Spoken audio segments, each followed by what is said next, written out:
How's it going, folks? Welcome to my fourth discussion video. If you like this video, be sure to leave a like afterwards and share it, as well as give me your feedback in the comments. The focus today is the nation of Myanmar, formerly known as Burma. Now let's get into it. Coup d'etats, refugees, human rights violations, and division.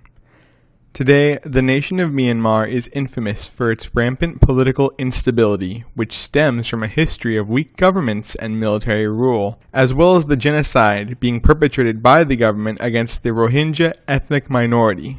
The nation also made headlines 2 years ago due to the coup d'etat which saw the military overthrow the democratically elected government of Myanmar. Now, nothing happens in a vacuum. Behind Myanmar's current problems is a chaotic history of political violence and instability.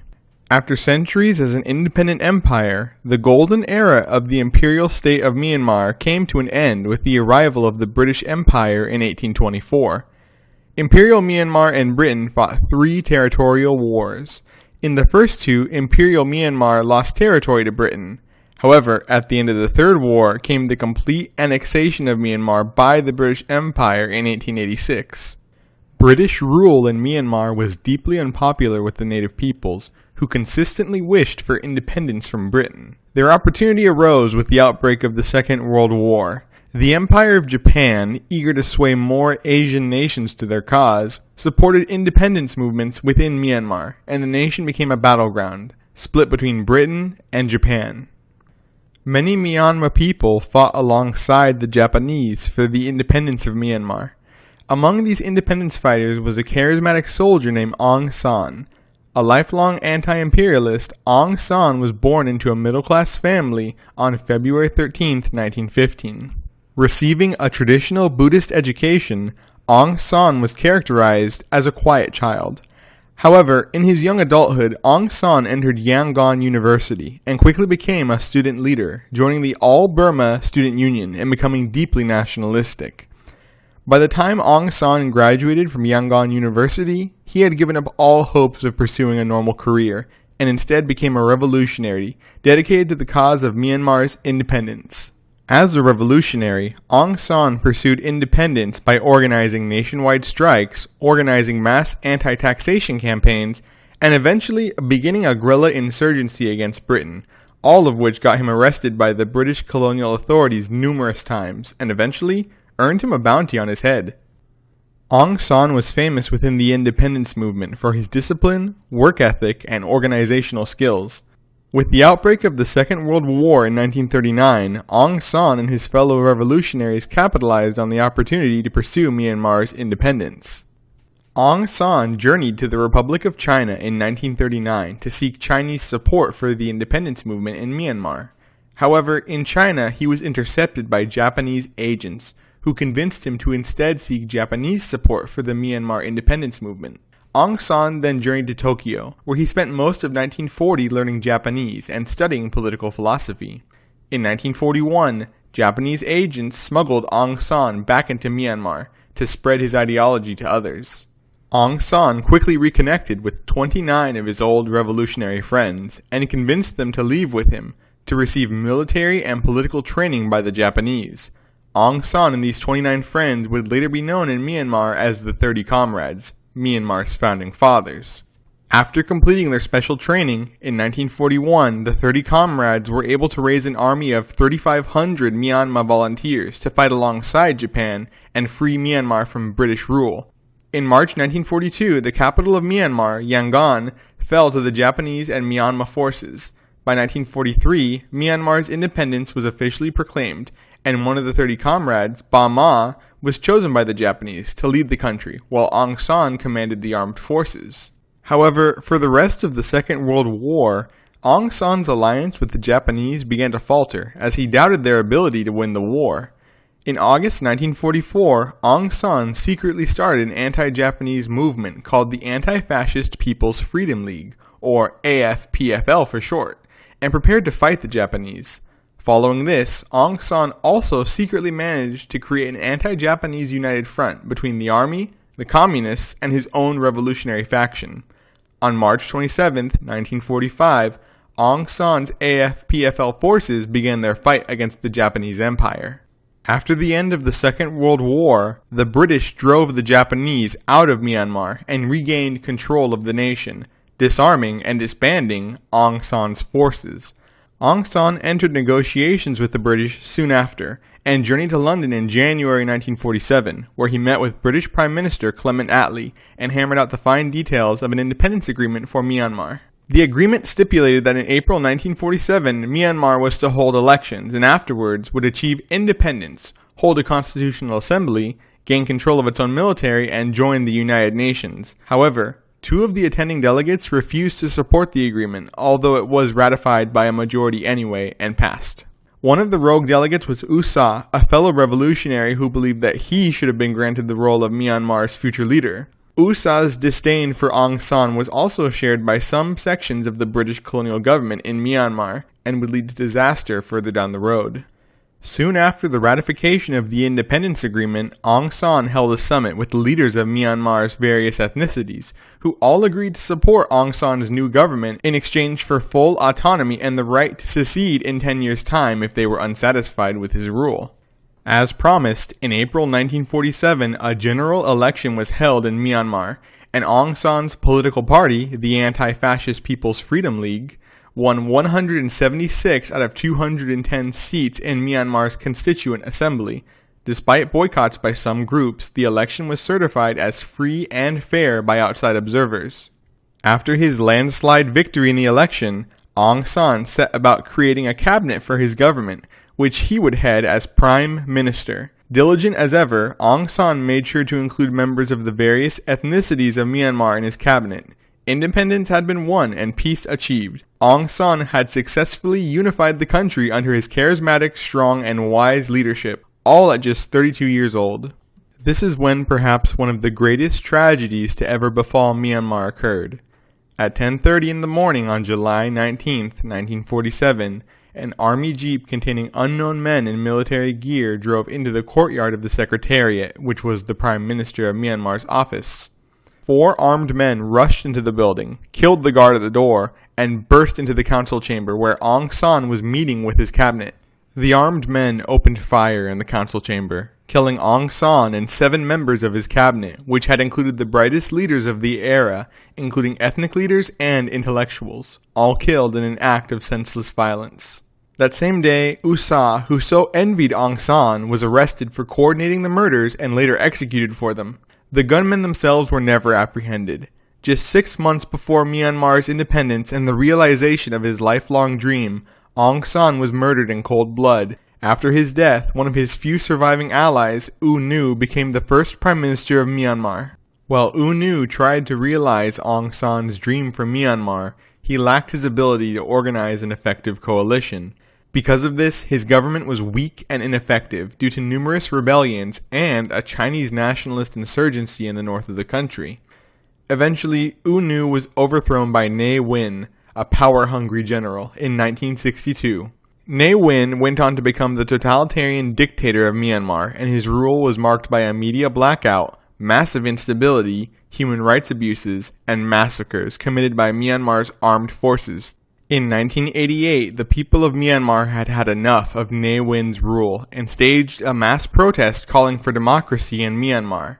A major figure in the Myanmar democracy movement was Aung San Suu Kyi, the daughter of Aung San.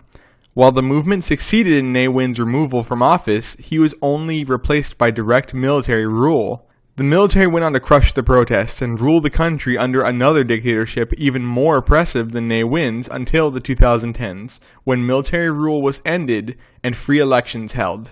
This resulted in Aung San Suu Kyi becoming the democratically elected leader of Myanmar in 2016. However, her tenure in office was thrown into chaos by the military, who began a genocide against the Rohingya people of Myanmar.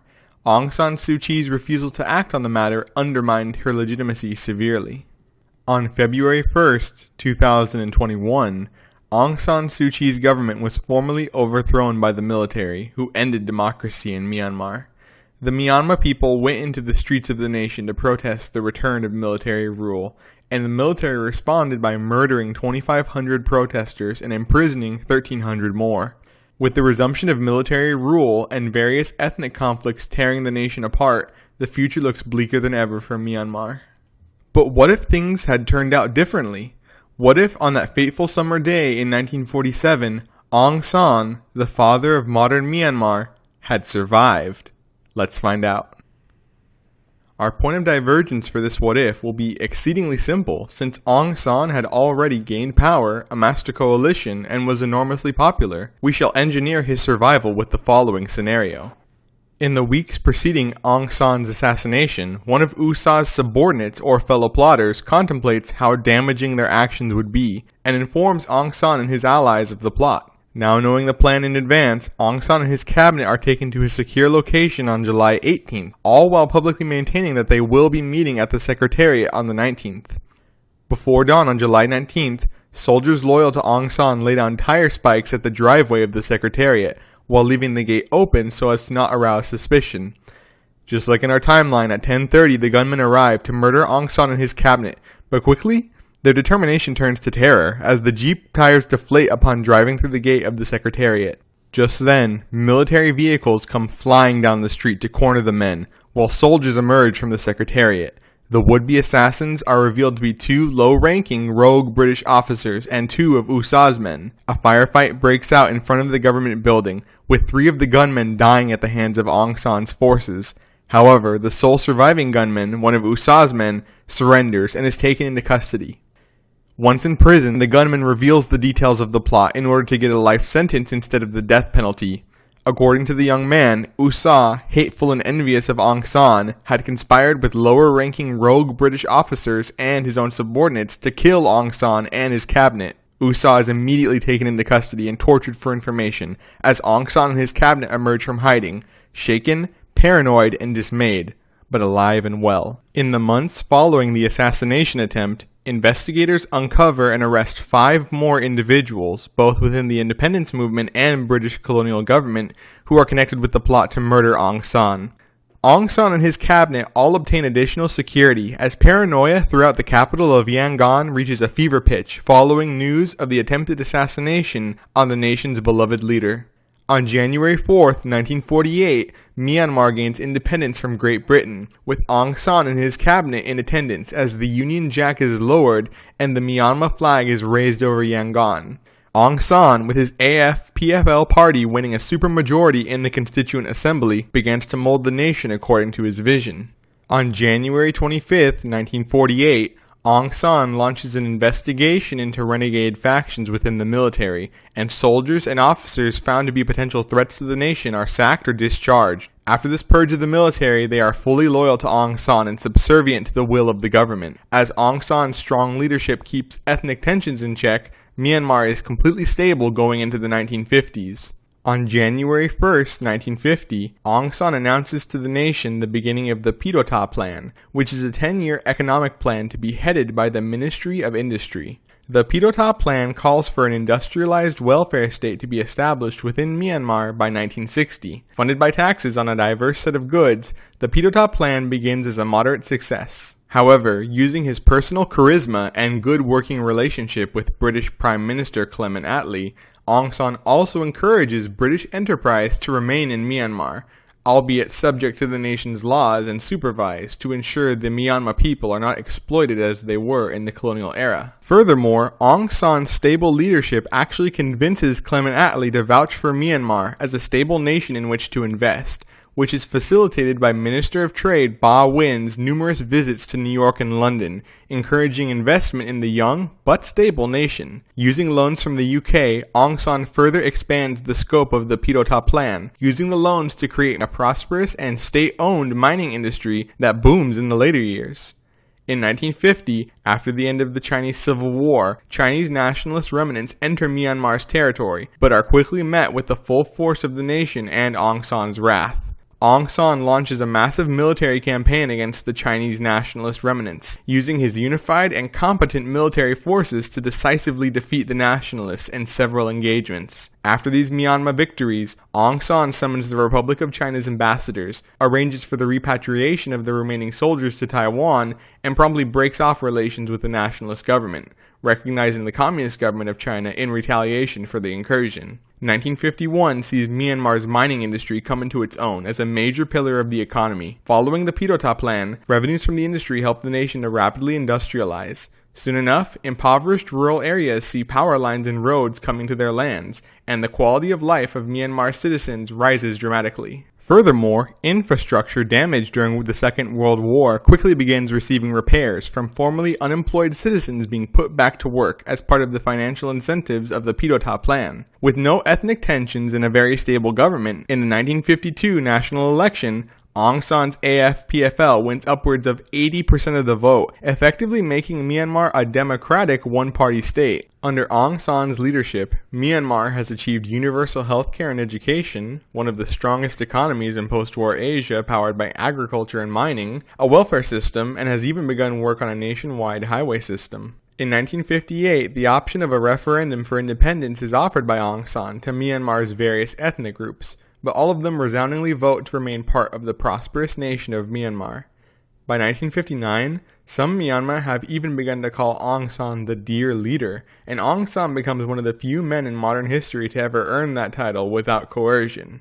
On January 1, 1960, Aung San announces the end of the 10-year Pitota Plan, which is universally acclaimed as the driving factor behind Myanmar's economic boom. 5 years later, on February 13, 1965, all of Myanmar comes together to celebrate dear leader Aung San's 50th birthday. A massive military parade and festival is held in Yangon as Aung San delivers a speech to the nation. By his side is his family, although foreign dignitaries later note that Aung San's daughter, Aung San Suu Kyi, took special prominence, standing directly at her father's side during his speech.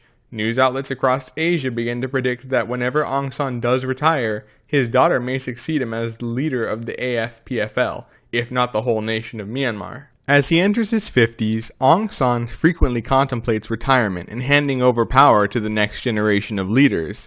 However, horrified by the outbreak of civil war across Indochina and a genocide in Bangladesh, Aung San decides that as long as he is in good health, his steady hand should continue to guide Myanmar in an era where so many of its neighbors are unstable. The thought of his homeland suffering a similar fate sickens Aung San. As the world remains in a fragile state throughout the Cold War, Aung San firmly establishes Myanmar's neutrality, and his foreign relations with both the USA and USSR remain friendly.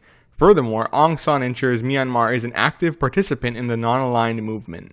As Myanmar enters the 1970s, the country is nearly unrecognizable to the nation that first gained independence in 1948. The Myanmar capital, Yangon, is referred to as the Jewel of South Asia. Because of new construction beginning in 1960, Yangon has become a modern metropolis filled with wide streets, monuments, and high-rise buildings, ensuring future room for growth. In most homes, there is a portrait of a smiling Aung San, although this is not mandatory by any means. By all accounts, Myanmar is a wholly modern nation, and various countries in the poorer regions of the world look to Myanmar as an example of what they should aspire to. Accordingly, economists frequently discuss the 5 Asian tigers and the Myanmar miracle as events to be closely studied. The result of this huge success has meant everything for the people of Myanmar, and as a result of this prosperity, latent ethnic tensions begin to wholly disappear under Aung San's guidance.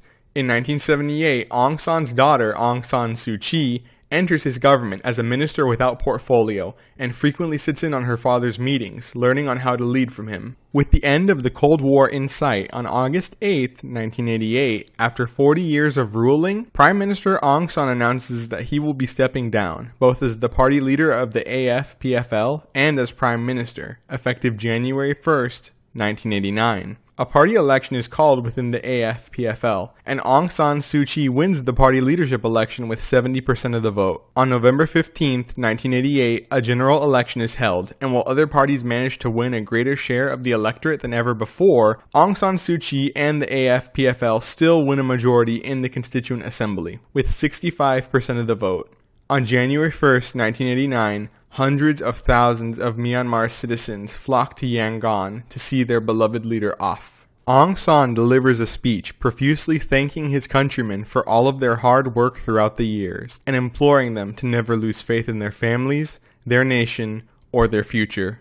With that, Aung San embraces his daughter and wishes the next Prime Minister of Myanmar well. That afternoon, Aung San's helicopter departs the bustling capital of Yangon. Aung San Suu Kyi leads Myanmar going into the 1990s, continuing her father's policies and Myanmar's prosperity until the 1997 Asian financial crisis, when Myanmar experiences an economic downturn due to its integration within the regional economy. This issue creates an opportunity for the opposition to finally defeat the AFPFL in an election. In November of 1997, the United Myanmar Coalition for Continued Prosperity, or UMCCP for short, led by politician Tin Oo, manages to defeat Aung San Suu Kyi and gain a majority in the Constituent Assembly. Aung San Suu Kyi concedes and welcomes the new government on January 1, 1998. She then goes into political retirement. Aung San, now in his 80s, spends the 1990s enjoying his retirement, often taking long walks in nature, knowing that any venture into towns or cities will cause a swarm of people eager to meet him. Aung San is able to enjoy this retirement for many years, until sadly, in December 2006, news breaks that Aung San has been taken to Aung San Memorial Hospital in Yangon after feeling unwell and having chest pains during one of his walks with his wife. To the sorrow of the nation, on January 4, 2007, Aung San, father of the nation of Myanmar, passes away, aged 91 years old. Prime Minister Tin Oo declares 6 months of national mourning, as the world mourns the man who transformed Myanmar from an impoverished young nation into a prosperous regional power. Aung San Suu Kyi consoles the people of Myanmar as the streets of Yangon become packed with mourners, wishing to see their beloved leader off on his final journey. By the year 2022, Myanmar has long since recovered from the 1997 economic crisis. Across the bustling streets of Yangon, Aung San lives on in the buildings that could not have risen without him. He lives on in the hearts of the people whose lives he'd changed for the better. And he lives on in the halls of the Constituent Assembly, where politicians dare to disagree with each other without fearing for their lives. After so much strife, because of Aung San, Myanmar is at peace.